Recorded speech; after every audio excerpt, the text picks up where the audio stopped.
18व्या शतकाचा महाराष्ट्र, मुघलांचा लोखंडी पंजा, आदिलशाही निजामशाहीची साखळी आणि जनतेच्या मानगुटीवर परकीयांचा जुलूम। पण सह्याद्रीच्या कुशीत जन्म घेतलेला एक बालक, आई जिजाऊंच्या संस्कारांनी घडलेला, धर्म, स्वाभिमान आणि स्वातंत्र्याच्या ध्येयाने भारलेला। आणि हे होते आपले छत्रपती शिवाजी महाराज।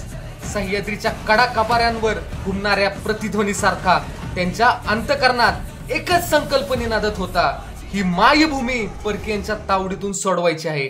आणि रायरेश्वरावर रक्ताचा अभिषेक घालून त्यांनी प्रजेसाठी स्वराज्याची मशाल हाती घेतली। मावळ्यांना सोबत घेत त्यांनी तोरणा, पुरंदर, रायगड, प्रतापगड असे एकामागून एक अनेक दुर्ग स्वराज्यात सामील करून घेतले। अफजल खानाचा गर्व प्रतापगडाच्या पायथ्याशी चिरडून टाकला। स्वराज्याच्या तलवारीने शाहिस्त खानाची बोटे छाटली आणि सुरतेची लूट परकीयांना दाखवून गेली की स्वराज्य हे फक्त डोळ्यातील स्वप्न नसून तलवारीच्या धारेने घडवलेले स्वाभिमानाची मूर्ती आहे।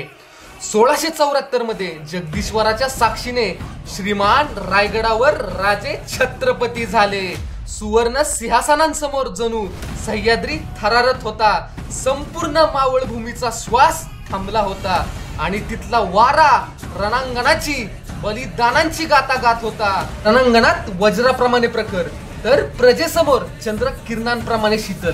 कुठे वाघनखांचा घातक प्रहार, तर कुठे न्यायाचा कोमल स्पर्श। ही त्यांच्या राजधर्माची द्वैत स्वरूपे।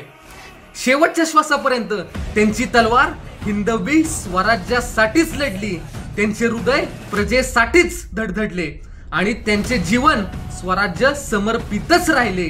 आणि म्हणूनच सह्याद्रीच्या कड्याकपाऱ्यातून आजही सिंहनाद घुमतो की जोपर्यंत चंद्र सूर्य तारे आहेत तोपर्यंत स्वराज्य अमर राहील।